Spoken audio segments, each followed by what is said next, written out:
Hello, everybody watching our Amazonas channel today. I am Alex Rose, your communications and digital media editor, and today we are going to be chatting with Steve Waldron, who is actually one of our authors, but does a million other awesome things that we're going to chat with him about today. So, hi, Steve.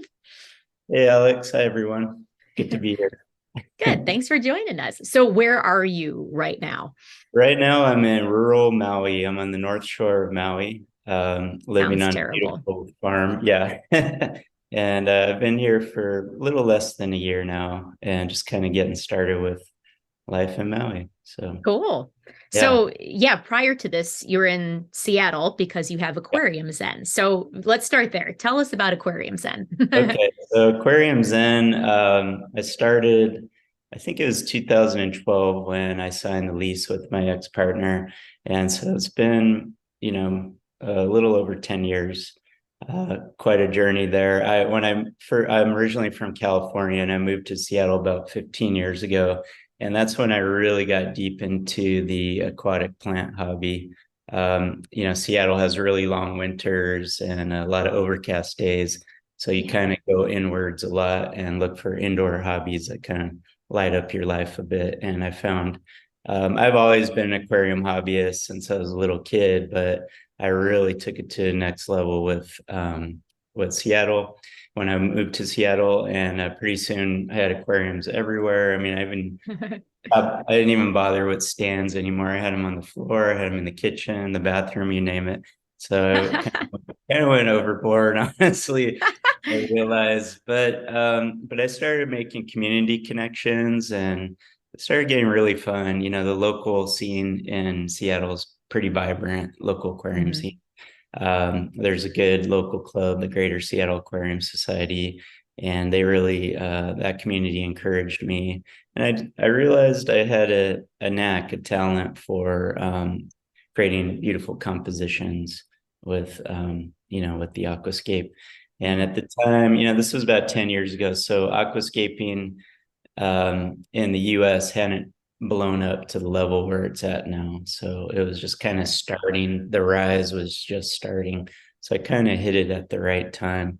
But like I said, I went a little crazy with it, and it was obvious I needed to maybe do something else, like create some living space in my home. And my partner and I decided to rent a space, kind of like a gallery space. I wasn't immediately convinced that I wanted to create like a retail business per se, more like a gallery where I could showcase my art form and attract clients for installations and maintenance.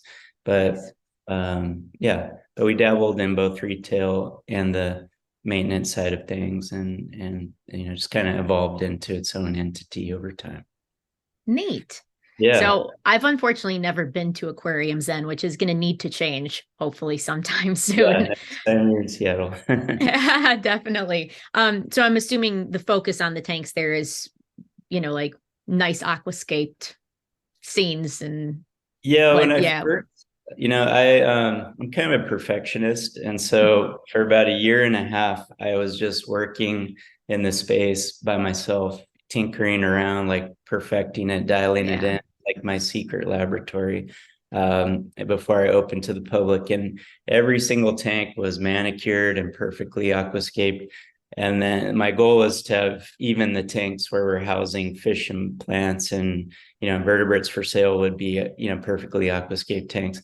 Yeah. But like after the first weekend of opening to the public and having customers through, and they just got demolished, catching fish, Oh, and right. so I just realized it wasn't practical to have a store that was 100% aquascape. So we have a section of like a little gallery space that have grown in aquascapes where we can kind of use as models to educate our customers. And then we have a section where it's kind of more workhorse style tanks where we Sure. just, you know, fish for sale. And it's a constant flow through of, I underestimated the amount of popularity I would receive eventually. That's not a bad thing. Not a bad thing, but yeah, I was pretty naive getting into it. Probably would have never done it if I had known. the level of commitment involved. But that's yeah. That kind of that ignorance is bliss state can Mhm. open the doors to a lot of interesting experiences in life, and Yeah, that's for sure. one for me. But yeah, so it's an interesting space, like 100-year-old building, and Oh, definitely shown its kind of wear and tear over the years, and it's kind of has this funky vibe. It's like there's not much signage outside of this. You could just walk. I've had customers walk by it for years before finally coming in and realizing what lies behind this one single door. And so it has this like speakeasy vibe, which is kind of fun. So it's like nice. you kind You of have guys to need a be, password. yeah, you need this. Yeah, the password this week is crystal red shrimp. Yes, But we know now. No. but That's yeah, so cool. it's a fun space.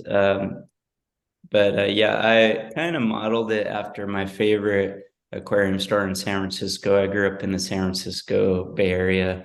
Okay. Uh, I was a regular at Ocean Aquarium, which has been Oh, featured a lot on YouTube these days. And yes. Justin, the owner of Ocean Aquarium, was a mentor of mine before I moved to Seattle. So I was like, yeah, basically hanging out in his store for like 10 years, Hmm. several times a week before ever got the idea of opening my own. So it kind of has a similar vibe. It's like there's just something to draw your eye everywhere you look, and you just kind of have this timeless experience in the store, which That's is really, neat. yeah, it has this, it's just kind of a funky, unique, creative space.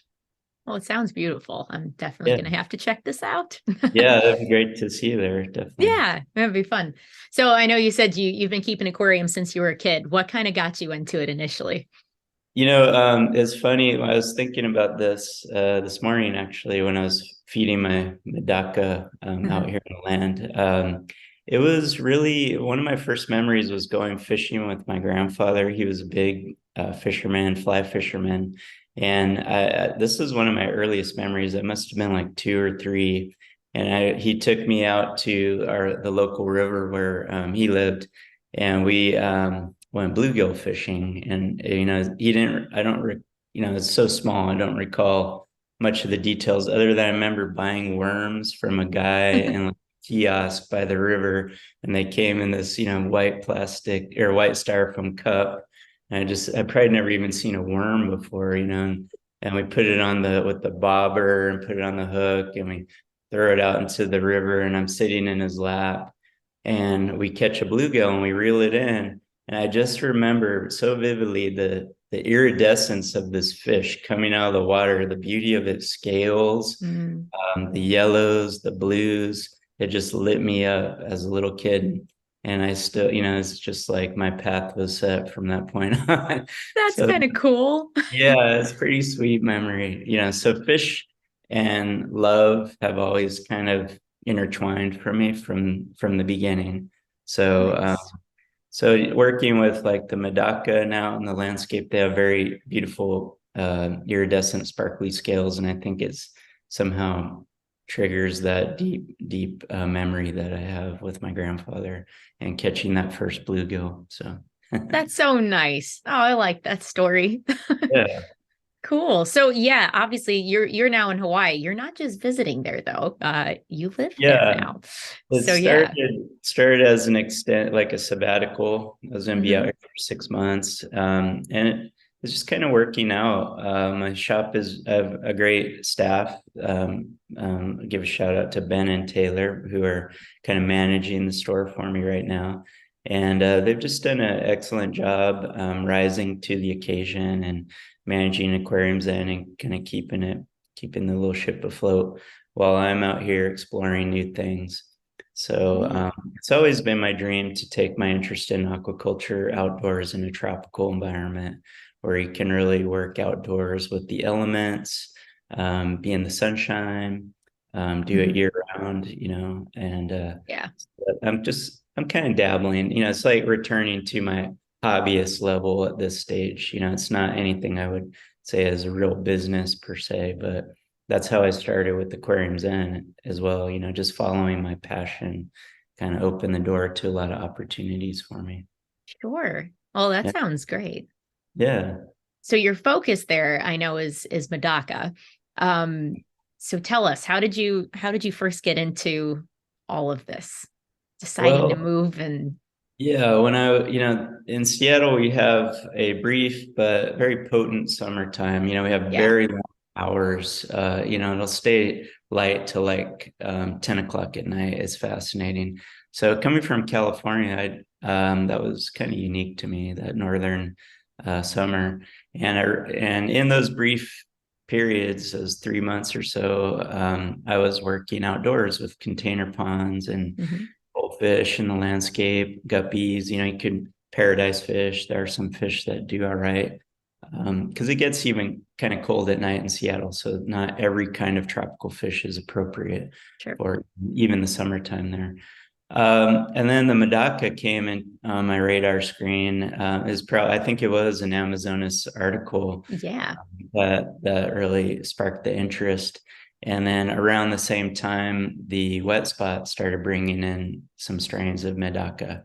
And Nice. so I acquired some and brought them outdoors and worked with them in container ponds and got really into it. But then I had some life changes and I couldn't totally go down the rabbit hole like I'm known to do with aquatic projects. I moved into an apartment building and kind of put the kibosh on my outdoor projects for a while.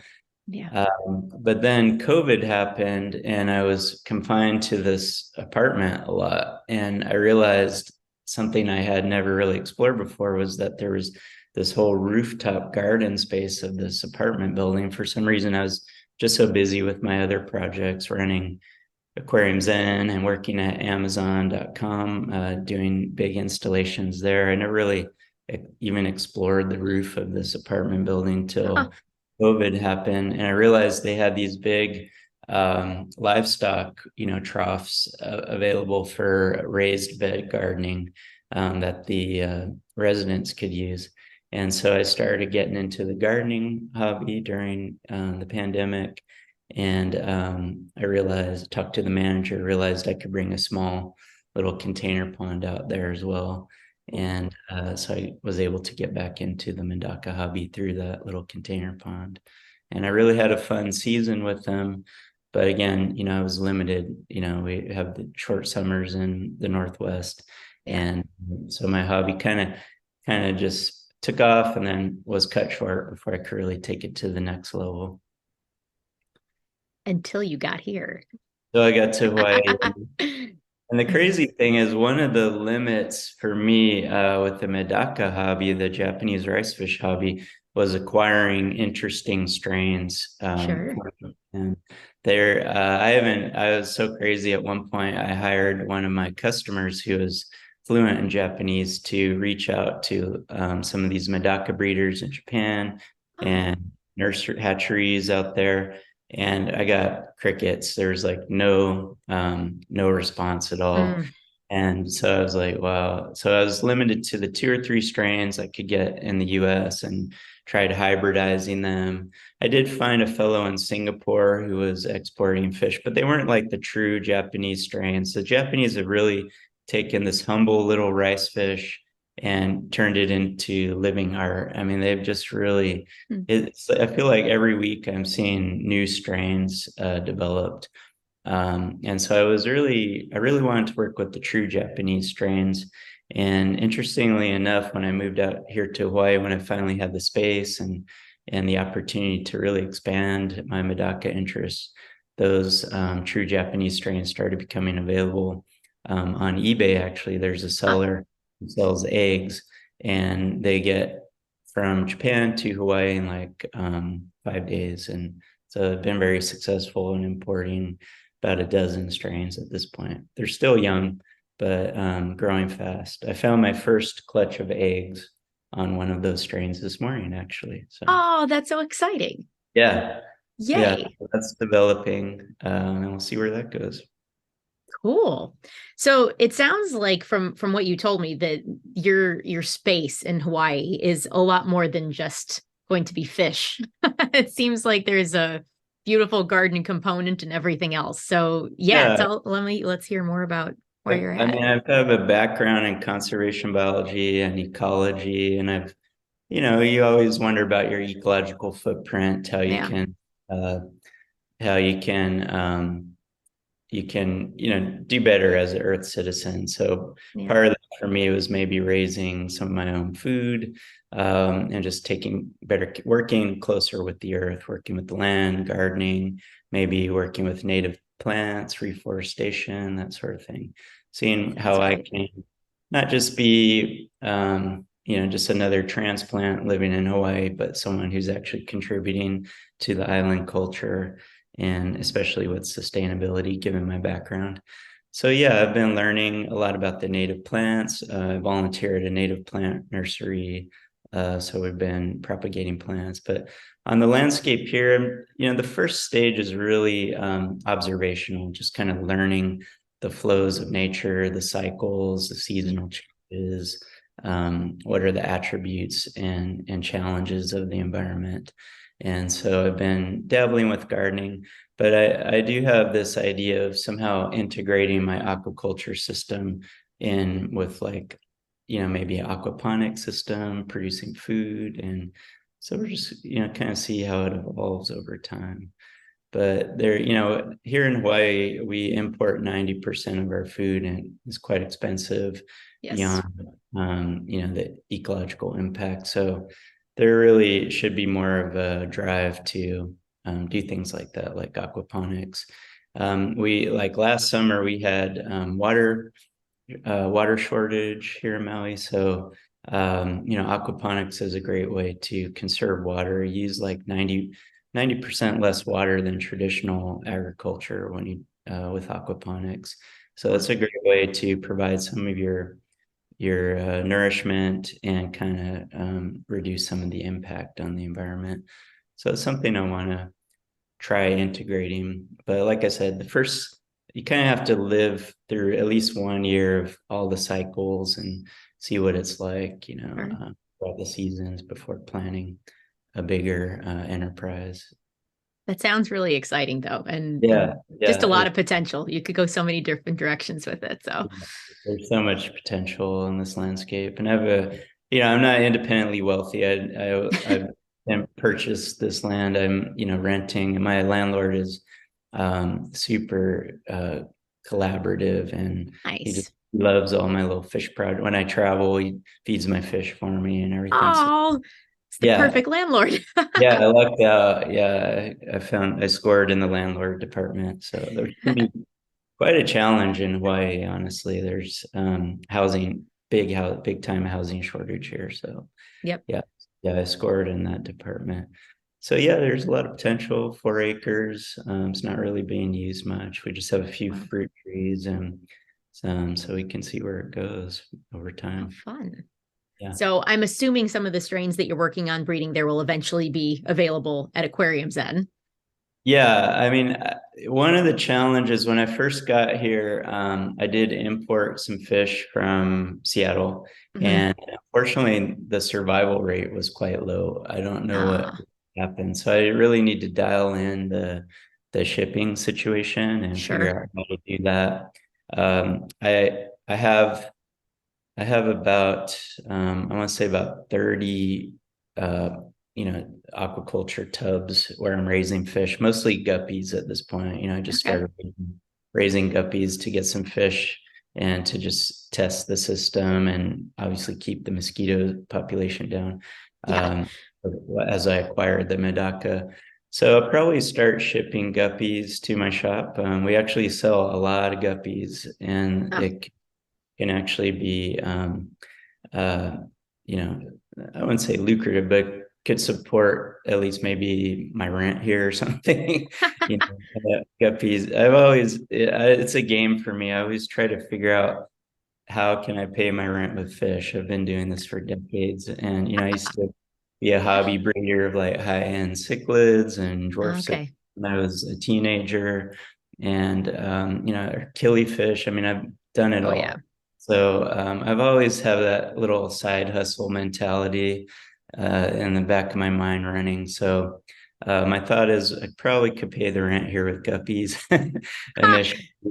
And if that works out, then I could start shipping medaka when they're ready. But I am hoping to be able to ship medaka directly to the end consumer, directly from Hawaii. Okay. I have purchased fish from breeders on the Big Island when I was living in Seattle, and that worked out pretty successfully. Nice. So I may have just had some bad luck with that first shipment. Yeah. But yeah, still working out the whole shipping issue. But once that's kind of dialed in, then yeah, I'll ship to Aquarium Zen and maybe other locations as it evolves. How neat. Yeah, Yeah, that sounds great. yeah. So I think a lot of people are probably not wildly familiar with the background of medaka. We'd love to know more. Yeah, I can't say I'm an expert. I kind of have the beginner's mind mentality at the moment, which for me is really exciting. When you do something over and over, you kind of lose that initial passion. Mhm. So I'm still in the infatuation phase with medaka. So I can't say I'm an expert per se, but it's a native fish to Japan, Mhm. endemic to Japan. And I think it was started around the 1700s that the Japanese uh, noticed the potential of the medaka in terms of keeping them in these container ponds, terracotta pots. I believe, with the function of mosquito control. And this is common from talking to folks. This is common in China and Indonesia, Bali, for example, where Mhm. people have a pot of water plants, some little fish, and if everyone in the neighborhood does that, it suppresses the mosquito population over time. They act as mosquito traps. The mosquitoes Perfect. lay their eggs, the fish gobble them up, Yeah. and the mosquito population dies down. So there's this really beautiful interplay of functionality and beauty. And so a lot of the Asian cultures have taken these container ponds and turned them into an art form beyond just, having these little fish as mosquito control. Yeah. I met a Japanese man here on the island. Japanese culture is very rich and has a lot of history here in Hawaii, Mhm. uh, who works with water lilies here in Maui, and he's been doing it for many years. And when I mentioned medaka to him, that was just like a catch-all phrase for like tiny mosquito fish. So it didn't Ah, necessarily, so guppies would fall under the category of medaka, for example. It didn't necessarily refer to the Japanese rice fish, oh, the interesting. Parisias latipes. But yeah, I think it was about in the 1700s when the Japanese started really, keeping them seriously and developing strains. And they've caught the interest of, the genetics community, the science community. They're a model organism in developmental biology research. I think Nice. they've even been sent out into space, and they're one of those space fish. Really, monitored their development, in Sure. the atmosphere or whatever.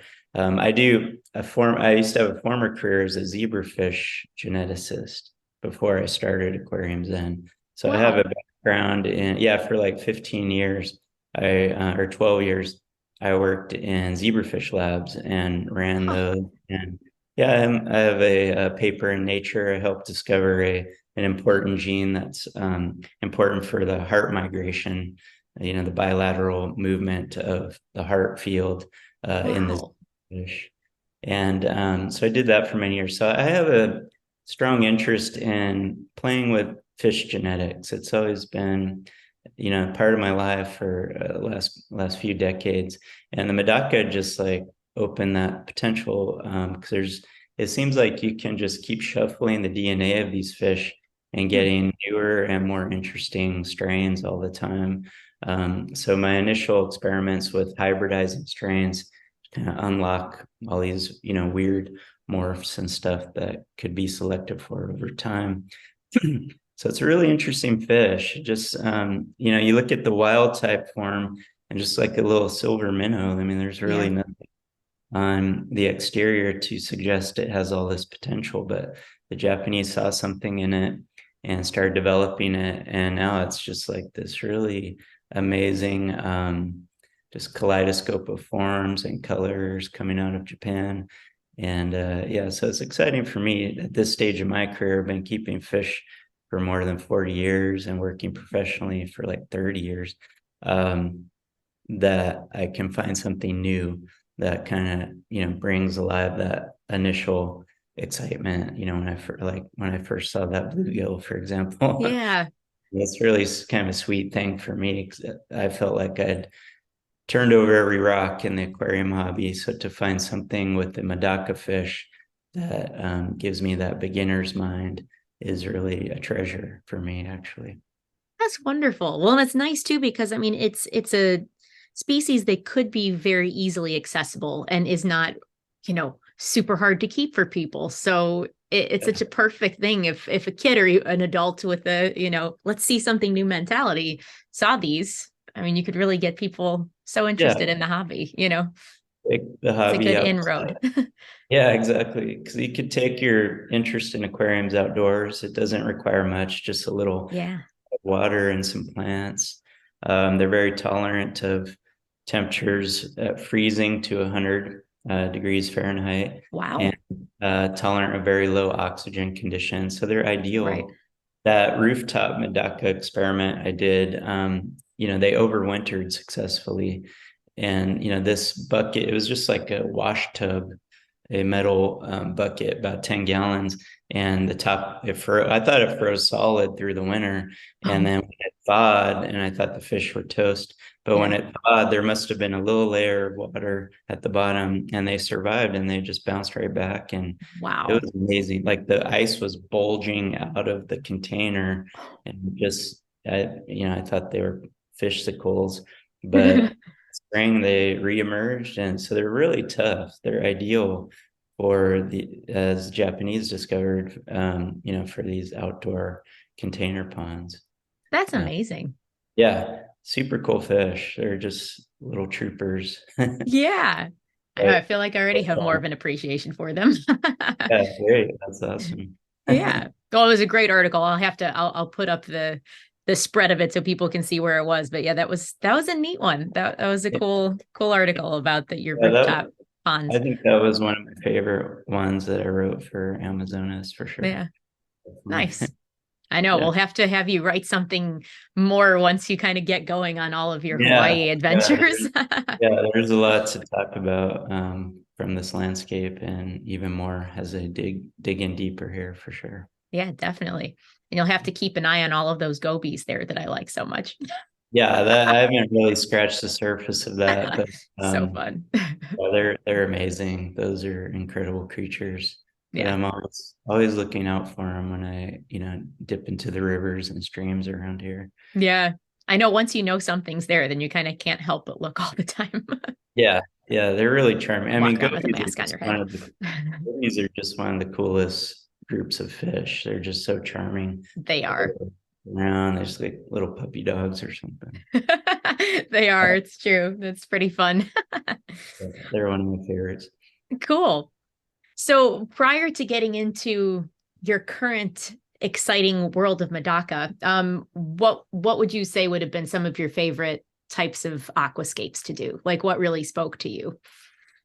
Well, for me, I was really inspired by Takashi Amano's work, Yeah. great master. And when you see an aquarium that suddenly takes on the form of a true art piece, I just wanted to do that. Yeah.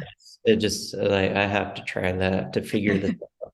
I mean, because prior to moving to Seattle, I wasn't really into plants, aquatic Okay. plants, but they're more like fish furniture in my mind. I just had Anubias and Java fern essentially, and Right. Java moss. I was more of a rare fish breeder for years, and of course, I was working with zebrafish as well in Right. the lab setting. So coming to Seattle was really what triggered my interest in aquascapes, and I realized finally had the technology and the because I was aware of Amano's work since the 90s, Sure. but his books were kind of inscrutable. There wasn't a lot of how-to advice. So I realized about 10 years ago or so that it was possible. We had the technology finally to do it right in the US. And so I just went deep in trying to understand his form, his technique, and letting my own creative expression flow through. And it really got exciting for a while. It was like I was flying when I was working with my aquascapes and became Oh, consuming. Yeah, it was really cool. And not too many people were into it. So I like that kind of pioneer energy. That's important to me, kind of why I'm into the medaka now, because not right. a lot of people are. And but yeah, it got to I love nanoscapes, but it got to the stage where I, got invited to do installations at Amazon.com for their headquarters, and just working on the massive scale of, Wow. 17-foot long aquariums. And I did 6 installations there eventually, 2 very large ones. And just working on large scale like that, where people are just writing a blank check, for your work, was super exciting. Be treated like a true artist, with a lot of respect and free creative reign. Complete creative control was really exhilarating too. And like Wow. meeting Jeff Bezos and watching his, the impact my aquariums had on him was really profound for me at the time. So I feel like I kind of peaked with the aquascape, planted aquascape with that experience. It was like, I don't know if it could get any better. Yeah, that is the big time. Yeah, it felt like the big time. I'll So bet. yeah, and then I kind of scaled back for a few years and just kind of ran my shop, and then Yeah. COVID happened. We're just like in survival mode.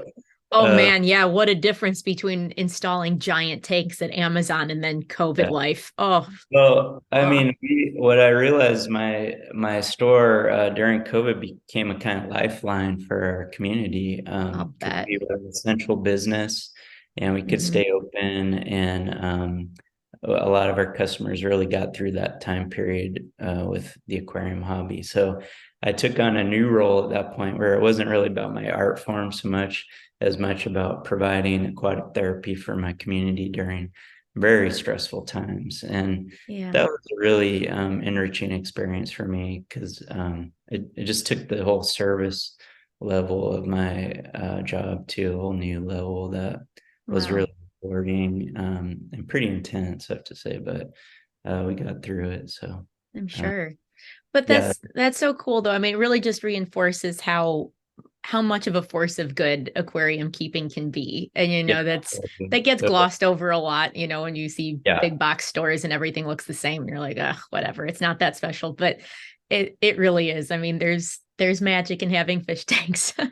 Yeah, it really is. And it really revealed itself completely during that stressful time. Because I mean, Yeah. there was a point where, so we'd have to limit the capacity in the store. We would have a line around the block, like it was a rock concert or something, to get into the store. Wow. It was nuts. And but so COVID in some ways was good for my business, Yeah. but just seeing the shift, the internal shift, where I realized, wow, this is really significant in people's mental health. Yeah. And I had named my store Aquarium Zen. It was just the name just came to me. It wasn't like I Yeah. really thought it through actually, but it kind of evolved into becoming some sort of therapeutic mindfulness, program for my community or something. So it's pretty interesting how these things happen. It Yeah. is. And that, yeah, what a great resource though for people to have had. So Yeah, I'm that's quite great. proud of that, and it continues to be, a great local resource. It's really loved and supported by our community, so I'm really proud of that. That's so nice. Yeah. Cool. Well, that kind of seems like a perfect place to end. Such a nice sentiment. So we'll probably Wonderful. call it for now. But this Good. was Thank great. you. Thanks so much for taking the time to chat. And I look Yeah, forward to coming to my visit. pleasure. Yeah, you should. come out to Yeah. Hawaii if you're in the area. That too, that is a definite possibility. Well, I still have two more goby species that I haven't photographed or found There yet, we so I go. need to There we go. get back and track them down. Let's go goby hunting. Yeah, go hike up some waterfalls. Oh, yes, you're going to be dragged out if I come back for that. That's for sure. That's That'll be awesome. fun. Well, cool. Thanks so much, Steve. And we'll look for. Alex. Oh, you have some content that people can check out, Oh right? yeah, Aquarium Zen just started a new YouTube channel. You could find us at Aquarium Zen. We're just getting started in that space, so we'd appreciate, subscribers and likes and all that. Really helps us develop. Definitely.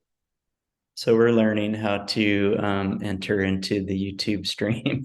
Definitely, Yeah, it's an kind adventure. of it's an adventure. Yeah, it's definitely.